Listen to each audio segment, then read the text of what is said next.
Bonjour et bienvenue sur Culture Passion, l'émission du pôle culturel de la radio web de l'UTL 65. Culture Passion ou embarquement immédiat vers la galaxie Culture 65.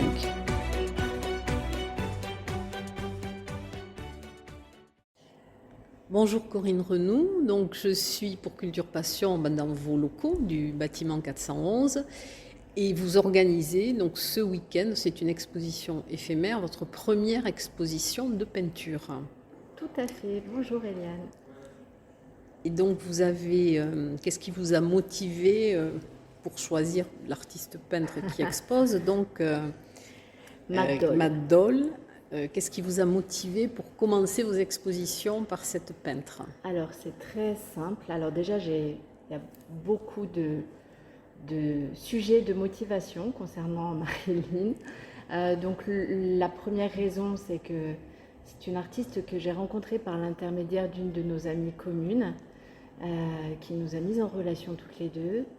Et la seconde, c'est que l'univers de Marilyn m'a tout de suite parlé, à savoir un univers très féminin, dans une certaine libération aussi de la femme, et en même temps un univers aussi graphique. Alors il faut savoir que Matt Dole a eu une sorte de révélation, on peut dire ça comme ça, lors d'une visite au MoMA à New York.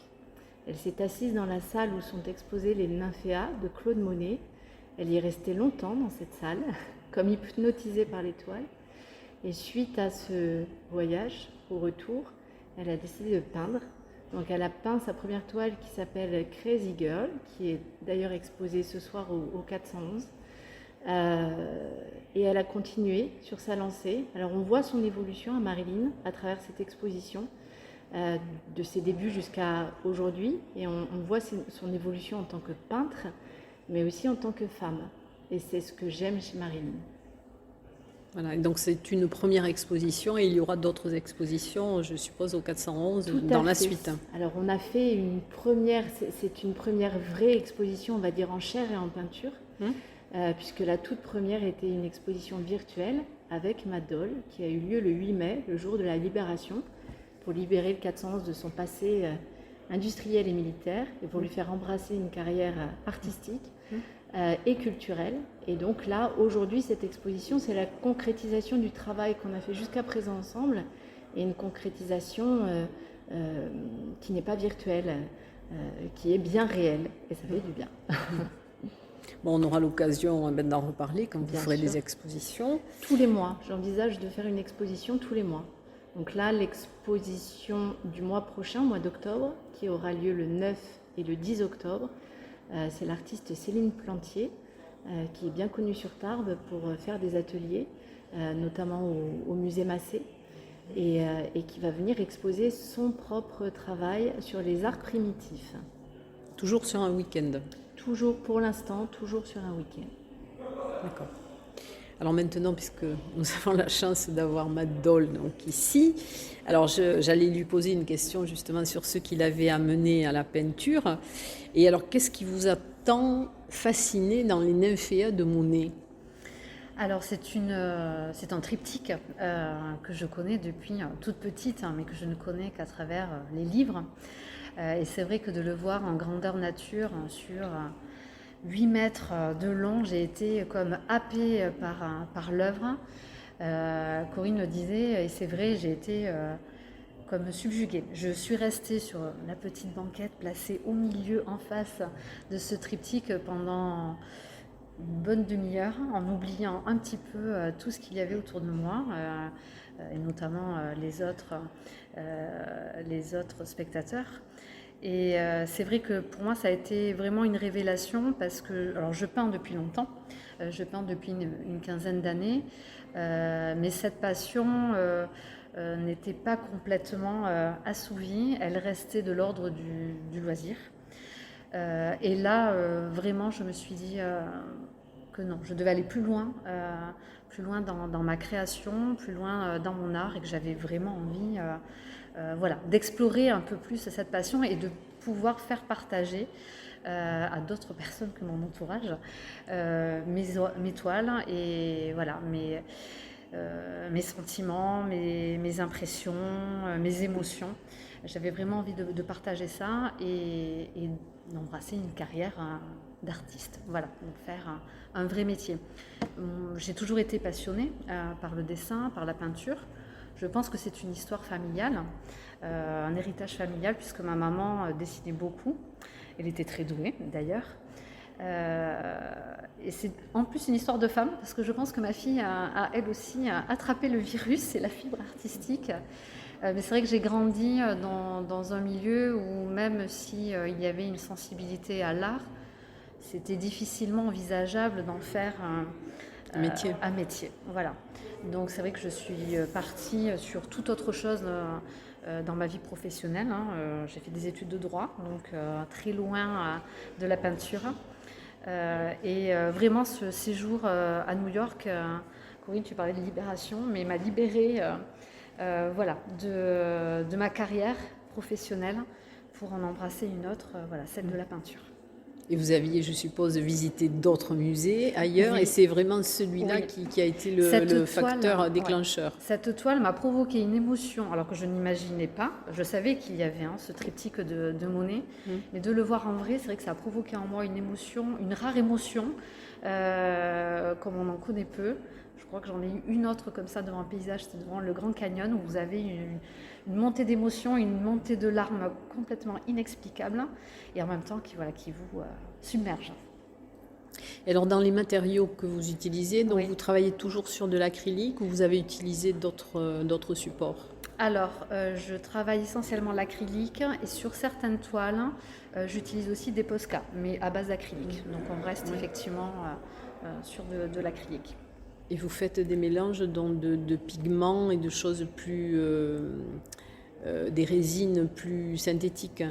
Alors, je travaille... Alors, l'acrylique, effectivement, je crée certaines couleurs. Après, la résine en tant que telle, je n'en utilise pas dans mes toiles. Le côté glacé que l'on peut voir sur mes tableaux, c'est du vernis brillant, mais pas de la résine. D'accord. Et alors, quelle a été l'évolution dans ce que vous avez peint, parce que vous avez un mélange d'abstrait et de figuratif, oui. Donc oui. Comment est-ce que ça a évolué? Alors, pendant 13 ans, j'ai peint uniquement de l'abstrait.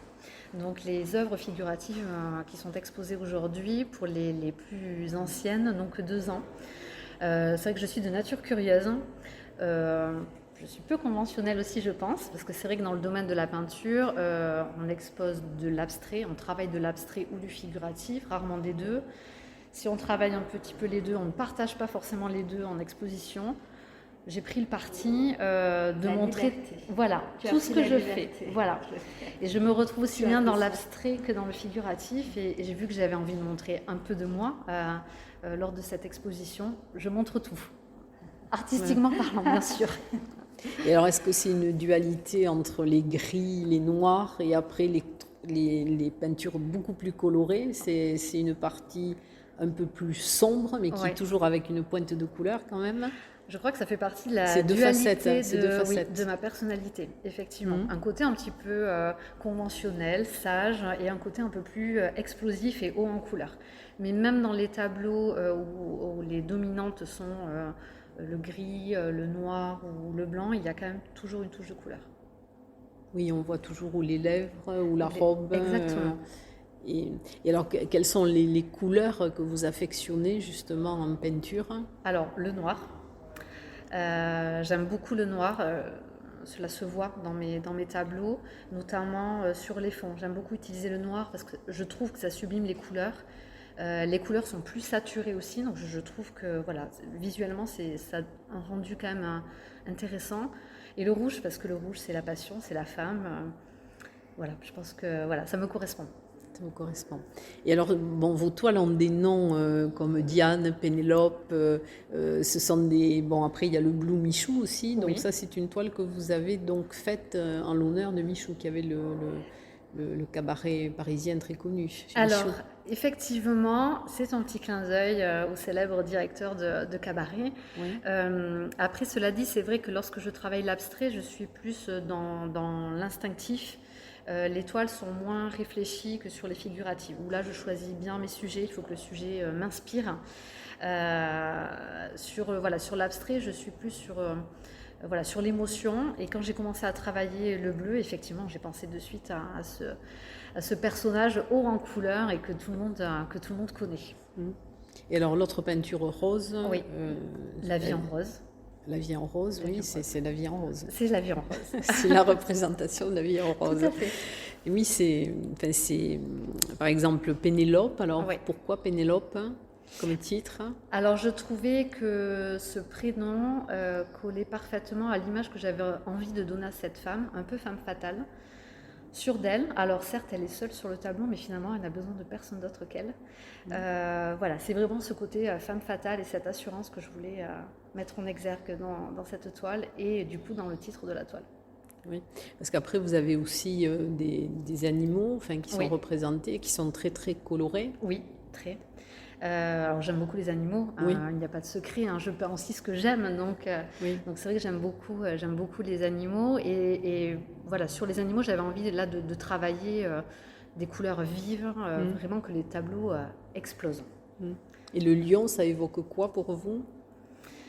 Alors moi j'ai à titre personnel beaucoup d'attirance pour tous les félins. D'ailleurs, on le retrouve un petit peu dans mes toiles, puisqu'il y a un tigre, il y a un lion. Voilà, donc c'était pour moi assez naturel de peindre plutôt des félins. Le taureau, lui, est un petit peu en marge. C'est une commande, quelqu'un qui m'avait demandé un taureau, donc j'ai essayé de garder cet esprit pop que j'ai travaillé sur Eye of Pop, le tigre, ou sur Cécile, le lion. J'essaie de garder cet esprit-là pour travailler ce... Alors j'aimerais que vous nous parliez plus particulièrement de certains tableaux. Donc ce portrait de Marilyn qui n'est pas tel qu'on la voit, pourquoi l'avez-vous représenté de cette manière? Alors ce tableau a été inspiré d'une série de photos réalisées par Milton Green. C'était un photographe qui travaillait souvent avec Marilyn Monroe. Et dans cette série, je trouvais qu'on y voyait un portrait plus intime de l'artiste.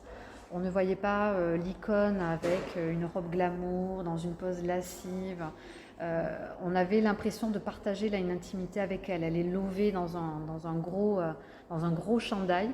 On a vraiment l'impression de partager quelque chose avec elle et de voir plus la sensibilité de l'artiste qu'on ne pouvait le voir sur les pages de magazines ou au cinéma, comme on l'imaginait. Après, j'ai détourné un petit peu la photo d'origine, puisque initialement, elle posait avec une cigarette. J'avais envie de donner un côté un petit peu plus pop à la toile.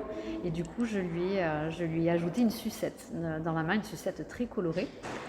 Et du coup, j'ai nommé ce tableau Trick or Treat. C'est la phrase préférée des petits Américains lorsqu'ils fêtent Halloween. Quand ils vont sonner aux portes des voisins pour avoir des bonbons, ils disent un bonbon ou un sort. Donc c'est Trick or Treat. Voilà, c'était un petit clin d'œil. J'aimerais que vous nous parliez alors aussi de la toile que vous aviez faite, de Diane. Oui. Alors Diane a été réalisée dans le cadre d'une exposition qui se déroulait à Salis de Béarn il y a 1 an maintenant. Donc le thème de l'exposition était Nature en vie. Donc j'ai voulu créer un personnage de la déesse de la nature, Diane, mais version contemporaine. Et donc j'ai peint des papillons qui virevoltent autour d'elle avec un colibri juste en face d'elle qui la regarde droit dans les yeux, avec des projections de peinture en fond qui rappellent les couleurs des 4 éléments de la nature. Alors, est-ce qu'il y a d'autres toiles dont vous aimeriez, par exemple la toile de New York? Pourquoi avoir choisi ce quartier? Alors, la toile de New York était une commande, donc on m'a demandé une peinture représentant New York. Alors, je n'avais pas envie de faire la skyline classique avec les buildings qui se reflètent dans l'Hudson, par exemple, ou de faire une vue d'une rue avec tous les taxis new-yorkais. Donc j'ai essayé de personnaliser un petit peu la toile et de mettre un petit peu de moi dans cette toile. Et c'est vrai que j'ai toujours été fascinée par le Chrysler Building. Je trouve que c'est un building qui est très beau, avec cet esprit art déco qui le caractérise. Et du coup, j'ai fait le choix de peindre cette avenue avec une vue sur le Chrysler Building et d'axer le côté jaune des taxis que l'on trouve habituellement sur les arbres qui bordent cette avenue. Et alors pourquoi le prénom d'Arturo pour votre taureau? Alors encore un clin d'œil à New York. New York est très ancré en moi. Et très présent, oui. Oui. Là, c'était un petit clin d'œil à la statue du Charging Bull, ce taureau en bronze situé à Wall Street, que tous les touristes viennent voir lors de leur séjour à New York. Et le sculpteur qui a réalisé cette œuvre était un sculpteur italien dont le prénom était Arturo. Voilà, encore un clin d'œil à New York. Il y a d'autres toiles dont vous aimeriez parler qui ont vraiment une grande signification pour vous? J'ai une affection particulière pour le Viva la Vida. C'est le tableau qui représente Frida Kahlo. Donc là, comme pour le portrait de Marilyn Monroe, j'ai un petit peu détourné le tableau avec donc la bague que porte Frida Kahlo qui prend vie. Et donc j'ai rajouté des papillons encore, comme pour Diane qui virevolte autour d'elle. Et j'ai essayé de garder les codes couleurs du Mexique. Donc si on regarde bien au niveau des projections, on retrouve le blanc, le vert que l'on a dans le drapeau mexicain, le rouge dans les fleurs qu'elle porte dans ses cheveux. Et pour le titre, c'est Viva la Vida, c'est ce qu'elle a marqué sur son dernier tableau avant de mourir. Donc là, c'était aussi une forme d'hommage à cette artiste peintre mexicaine que j'aime beaucoup.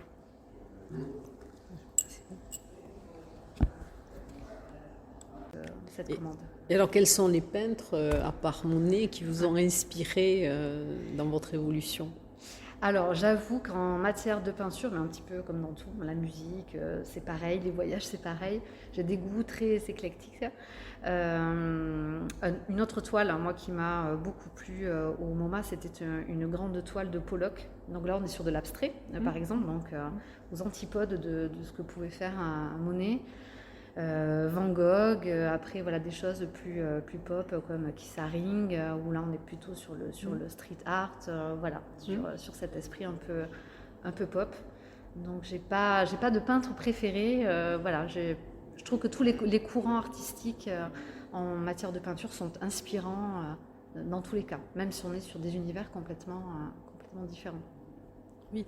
Et alors, par exemple, pour réaliser une œuvre comme celle que nous voyons, il vous faut combien de temps à peu près quand est-ce que vous considérez qu'elle est finie, la toile? Alors, moi, j'ai envie de dire que je ne la considère jamais finie. Et ça, je me bats intérieurement. Je ne finirai jamais une toile. Alors, généralement, j'ai toujours la limite d'une date d'exposition qui fait qu'à un moment donné, il faut que je lâche le pinceau. Mais je crois que je pourrais être encore en train de faire toutes les toiles qui sont exposées ce soir si je m'écoutais. Après, en termes de temps, c'est difficilement quantifiable. Ça dépend vraiment des tableaux. Certains tableaux ont beaucoup plus de détails à travailler que d'autres. Généralement, les peintures abstraites... je les fais plus rapidement que les figuratives. Mais un tableau comme celui de Tudor City, la vue de New York, de cette rue de Manhattan, m'a pris plus de temps, puisque là, il y a beaucoup de détails au niveau des fenêtres, des buildings. Donc c'est très aléatoire. Donc vous travaillez aussi sur commande. On vous commande un thème particulier, un sujet particulier. Tout à fait. Là, le tableau de New York est une commande et le taureau aussi est une commande. Donc là, c'est vrai que ce sont souvent des challenges parce que spontanément, ce ne sont pas forcément des sujets que j'aurais peints. Donc c'est vrai que là, on est plus sur des challenges quand il y a une commande. Mais si la personne qui passe commande aime mon style, je lui demande de me faire confiance. Après, pour moi, je croise les doigts toujours pour que le tableau plaise, bien sûr. Mais oui, je peux réaliser des tableaux sur commande. Et combien de toiles avez-vous peint depuis votre inspiration créative après Monet? Alors, c'est une très bonne question, je ne les ai jamais comptées. Ce soir, il y en a 15. Mais c'est vrai que je ne les ai jamais comptés. J'en ai d'autres qui ont été vendus, d'autres qui sont à la maison. Beaucoup plus que ce soir, en tout cas. Je ne peins que sur des toiles pour l'instant. Après, c'est vrai que je réfléchis à d'autres supports. On en discutait tout à l'heure. C'est marrant. Voilà, quelqu'un me demandait si je peignais sur des capots de voiture. Ah oui. Donc pourquoi pas. Ça fait 2 fois au 20 000 là.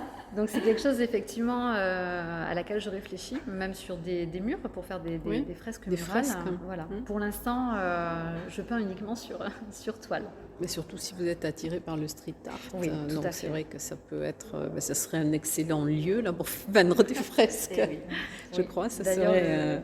le 411 en a une magnifique dans l'autre partie du 411, une fresque murale. Oui, Que je vous invite à. Ouais. Marlène Goni, une artiste bagnéraise. Ah oui. Et alors là, dans votre avenir proche, donc Ouais. qu'est-ce que vous avez comme envie pour peindre? Vous avez des commandes, vous avez des sujets qui vous... Alors là, actuellement, je n'ai pas de commande. Par contre, je prépare une exposition qui a lieu à Salis de Berne le mois prochain, qui s'appelle Les Pinceaux d'automne. Donc c'est une exposition annuelle ouverte à tous les artistes professionnels, amateurs. Et c'est une exposition qui chaque année a une thématique. Donc là, la thématique de cette année, c'est port et océan. Donc je planche sur le sujet. Mon tableau est prêt dans ma tête. J'attendais que l'exposition au 411 soit passée pour prendre les pinceaux et pour m'y atteler. Et entre le moment où vous avez l'idée et le moment Ouais. où ça se concrétise, il faut un grand laps de temps ou ça Non, peut être immédiat? généralement, avec mon caractère impatiente, j'attends généralement peu de temps entre l'idée et la création de la toile. Et alors, quelle est la toile qui est le plus représentatif de ce que vous êtes? Celle qui vous... Alors ici, je pense que c'est le tableau qui est juste au-dessus du piano qui s'appelle Crazy Girl, la femme au chapeau, qui fait une petite grimace voilà, avec sa bouche. Je pense que c'est complètement moi. À la fois féminine et sage, mais avec un petit grain de folie. Et d'ailleurs, cette grimace, je la maîtrise très bien, et c'est cette grimace qui m'a inspiré ce tableau. On veut la photo. Je te montrerai tout à l'heure. Non, c'est bien. Et alors, quelle est la toile qui vous a le plus déchiré quand vous l'avez vendue? La toile qui m'a le plus déchirée, c'est difficile parce que j'avoue que, alors c'est peut-être parce que je suis jeune artiste, j'ai un attachement pour toutes mes toiles. Et c'est vrai que quand j'en vois une, et bien sûr, il y a la satisfaction de faire plaisir à quelqu'un et de se dire que le tableau a trouvé son nouveau propriétaire.